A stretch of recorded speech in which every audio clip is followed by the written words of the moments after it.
Time. Hey guys, it's Rent Weekly. We're here with Ryan Sage, co-founder of Formula Drift. We're kind of on our road to Formula D Long Beach here in the 2014 season. I have in my hand all the rule changes here. We're going to try and get some insight from Ryan on what's going on. First off, how's it going, Ryan? Good. Yeah, we're out here at Tech Day, working right behind us, getting a bird's eye view of first couple of cars getting tech. So yeah, excited to be here. Excellent. First thing I kind of have on my list, there's some championship point changes. Show them on the screen here below us as we're kind of talking about them. But one of the biggest, I think, most interesting tweaks we've made in this new schedule, or I guess point structure, is third to fourth place now. It's kind of an equal reward. Like in previous, you'd get 78 points for a third, you'd get 69 points for a fourth. Now it's a flat 64 points. What was kind of the motivation for, I guess, kind of bumping down that third place structure? Well, the biggest thing is that there is no third place battle anymore. Okay. So in essence, when you get to the final four, the two guys that get knocked out are essentially third and fourth place. The third place guy would be based on whoever qualified higher.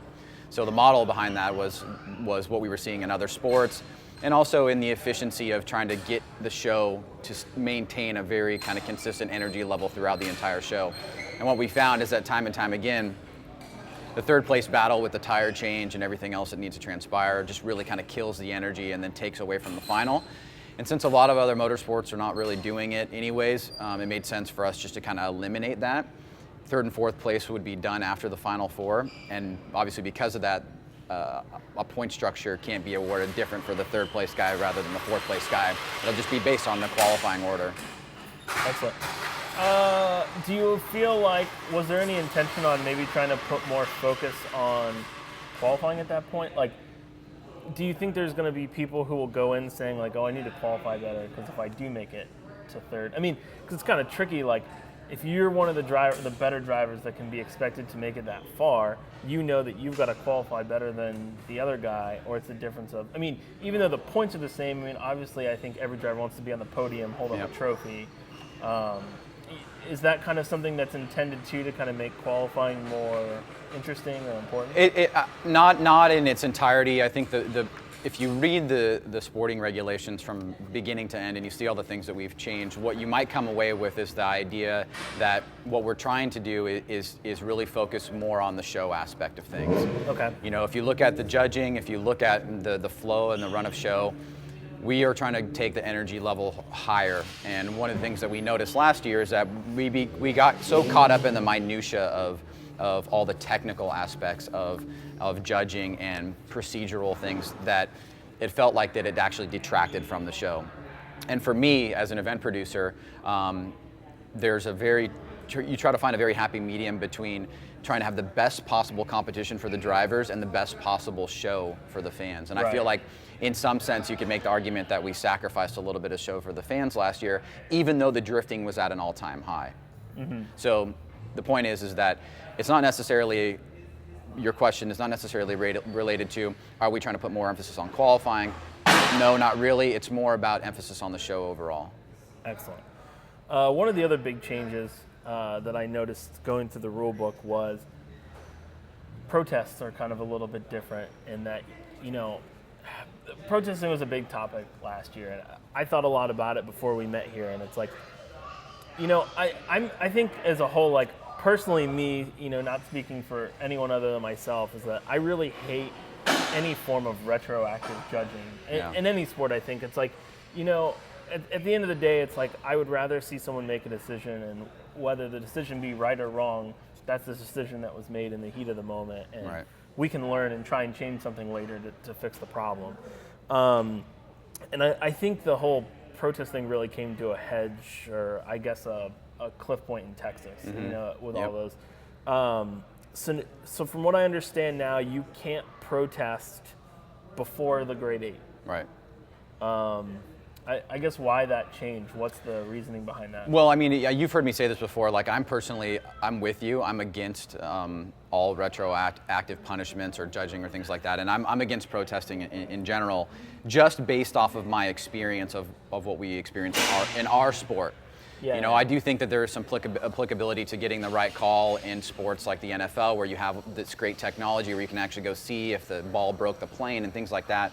In our sport, where we have a much more limited sense of technology, and because it is a subjective sport, I think that my personal opinion is I would rather be without it. That being said, going from one extreme of actually having it to not having it, there was the discussion of having it be more of a happy medium.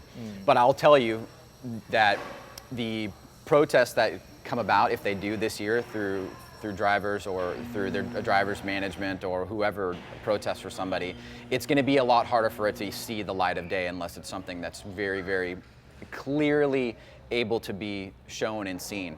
And the language in the rule book kind of explicitly says that.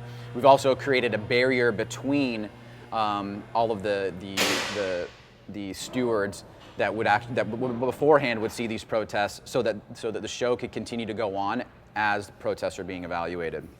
So in that sense, most of the fans won't even know that it's going on, and those that are rejected will never see the light of day from a public perspective. Only if and when something is so clear and so perfect that it needs to be taken into consideration will a protest come into light. And from our perspective, it makes no sense to do it in the round of 32 or the round of 16.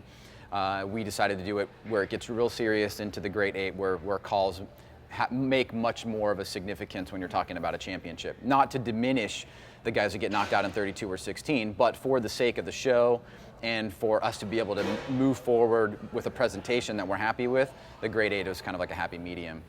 So let's use the reference, like the protesting, I guess, is now harder or different. Using the reference of the two battles that got turned over last year, like Robbie and Odie in the top 32, which I guess now wouldn't have even been protestable. Right. But if it were, right? Is that something that would have held up, you think, if it was in a grade 8 type thing? No, because this is where it gets into the judging criteria. Okay. So it would not have held up because of the judging criteria in both cases. In Vaughn's case and Robbie's case, it wouldn't even made it to protest because the criteria would have been different. So, you know, and I don't want to move forward on a question that you maybe are not asking, but like, for example, there's no strikes in competition this year. Okay. And, well, yeah, let's touch on that. And Robbie's was a two-strike issue, right? Okay. What quantifies as zero in tandem in qualifying has become much more liberal. Excellent. So the case of Vaughn, where there was a checkup and then a reinitiation, that's not a zero anymore. Is it a deduction? It'd be a deduction. Okay. Yeah, so there are very specific and unambiguous things that are zeros this year. And the reasoning behind that, and you know, we'll share these with fans, and you can put this up on if you want, is we want it to be so that the fan that is just being introduced to the sport knows without a shadow of a doubt what a zero equates to. Not something that only a very specialized person should be able to tell, because that's where we feel the show suffers.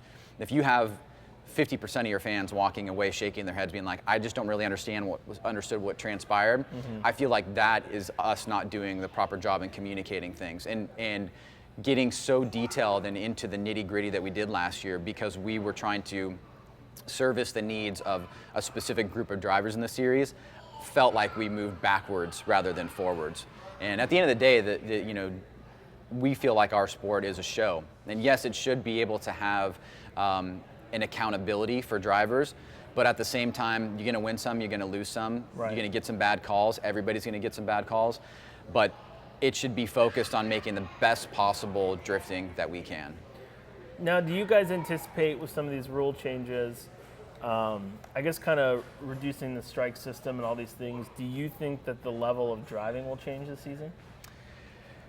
Hey, you know, I'm sure that there's going to be a causal relationship between the way that we judge things and driving. What it will actually manifest to, I think that's the question.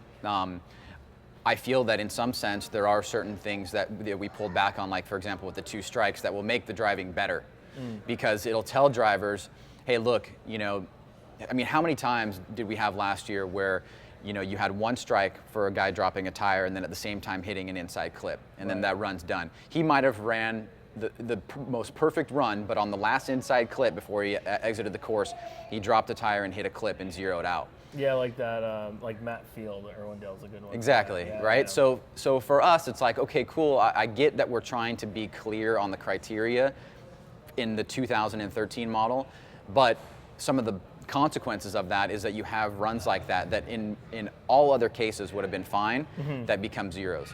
And so I feel like a driver like Matt Field, knowing that he's not going to get a zero for that anymore, will drive as hard as he possibly can up to that clip without having to worry about dropping a tire and inducing two strikes.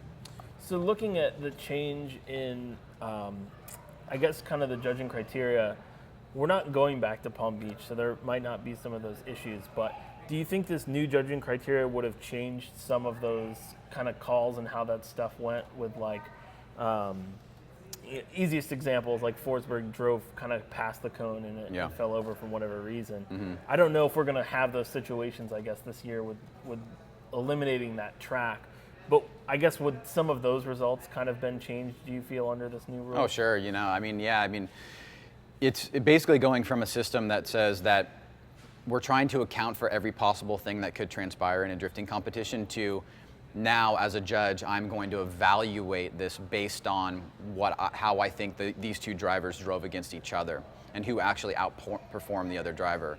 And that if I drop a tire, it doesn't necessarily mean that if I do it again in another part of the course that I'm going to zero out. It just means that the judge is going to have to take that into consideration. It's not going to help your case. In the overall. There's only going to be situations that are very clear that will receive automatic zeros. And we feel that these are kind of like the foundation of what should be acceptable for those kind of things. And they're laid in there, and I can name a few of them off the top of my head, but there's stuff that you would all know, basically stopping drifting for a significant amount of time, not just the wheels coming to a zero angle, hitting the wall and crashing, 2 tires off course. I mean, these are all very like basic things that we all have come to accept that yes, if it can clearly be seen, then it will equate to a zero. But the 2 strikes and a lot of the other stuff that became very ambiguous in the cases of the Forsbergs and a lot of these other things, Matt Field, you mentioned Matt Field, those are all gone now. Excellent. Whew. Well, I guess we're plowing right through this.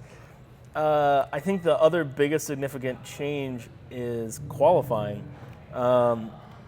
Kind of reverting back to the 2012 format, but with some different criteria.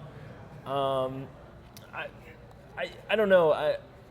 I'm still torn on the 2013 model versus the 2012 model. Like, I liked that it was faster, but I also hated that, like, my biggest example is like, I was at Irwindale and, I was like trying to get to qualifying and all these people are like, grabbing me and talking to me about something I don't care about. I finally like forced my way through and got to the stands in time to not see Forsberg and Essa run, which was kind of a bummer. Right. Obviously, since it was pretty significant to the championship. Yep. So I don't know if I necessarily liked the order, but I did like that there was like a lock-in structure.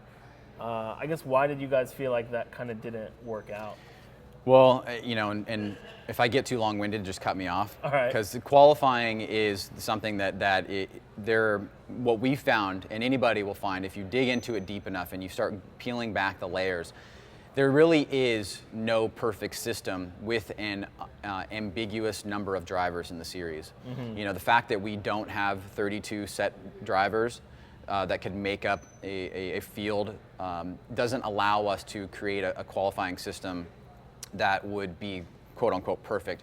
The fact that we have a number of drivers that ranges from 45 to, for Long Beach we're going to have almost close to 60 drivers this year as we get out of this last part of the old Pro-Am system, makes it so that a qualifying system, a perfect qualifying system is almost impossible. Right. So to answer your question about last year's, I liked it from a timing perspective. I didn't like it from other perspectives, one of which is that I felt like, yes, it did maybe bring the level down a little bit, and you only got to see the best guys run once. If you were to flip that, right, because the original idea was to actually do it the opposite way, was more of like a Formula One qualifying, where you move on if you're one of the top guys rather than you secure your spot if you do it in the first run. The problem with that is that inherently there is going to be a situation where one of your top guys is going to get up to the line for his first run, or maybe not make it to the line for his first run. And not only will he be out of that run, he's out of competition. He can't make it back. And so as far as the fans are concerned, that would be a disservice to the fans to not promote a system that made it so that the best drivers face the best drivers. That's what we should be trying to do. You know, if you look at like the ASP, for example, they always try to create a structure, and I'm talking about the professional surfing organization, they always try to create a structure that the 32nd ranked guy and the first ranked guy don't meet at the last battle. They meet early on, because you want the number 2 guy and the number 1 guy or the top ranked guy to battle in the last round so you can get the best possible surfing.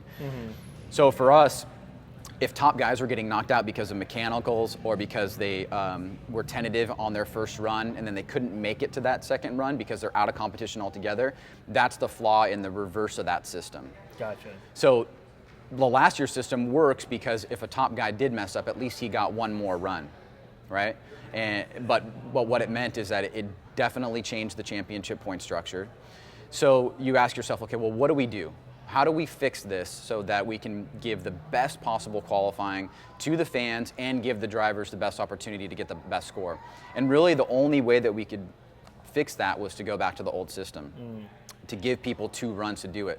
Now, I'm already cringing at the idea that, you know, all of a sudden we're going to go from a 3-hour qualifying to a 3.5-hour, 4-hour qualifying. Yeah, and 120 runs at Long Beach. Right, and so what we have to do and what we have been working on is the biggest challenge is not necessarily getting the drivers to run in a fair amount of time.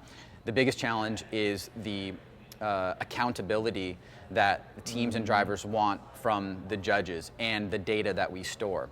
So to give everybody an understanding of what goes on is after a run happens, the judges are basically using their iPads, for lack of a better term, their pads to jot down all of the deductions that are on this digital map that are there, input them, compute them, and then it goes up to the screen. Okay. We're trying to not get rid of that system, but make that system more streamlined, and also get rid of replays immediately following individual qualifying runs so we can get right to the next guy.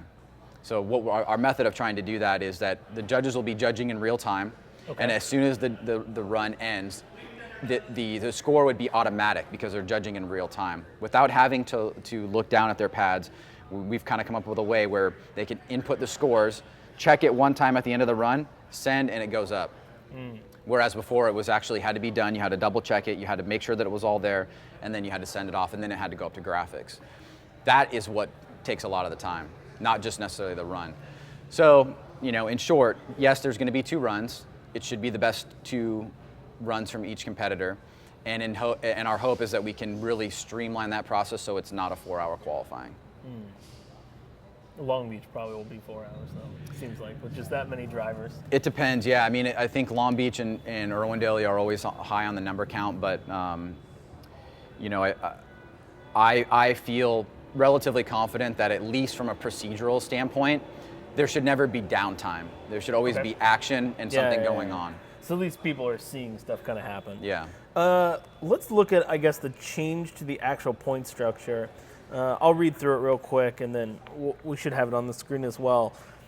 So you've got a line judge who can essentially award 25 points plus 10 for style, an angle judge who can award 25 points plus 10 for style, a style judge that's giving you 30 points with obviously a maximum score of 100. Big change, I guess, is, I mean, half of your score, 50 points, can be generated from style. Now, if you're, let's just say, not the most educated drift driver, drift fan, and you're looking at this, I mean, we're obviously not talking about someone's haircut or their the look of their car. Like, where is this half score being generated from a style standpoint from the judges? Well, I mean, to put it in like basic kind of subjective scoring as compared to, say, you know, skateboarding or snowboarding, it's not the same. Okay. Because we can't do tricks on in drift cars. You know, I can't, if Sean White goes out and does a really awesome run in the half pipe, And I know that to beat him, all I need to do is do one more half rotation at the last part of the wall that I'll do okay. That does not apply to drifting. So the style aspect of it is the cumulative of all the things. You know, it's where's the line, where is the angle, and then how are those things all put together into your presentation. So that's what we kind of consider style more or less to be.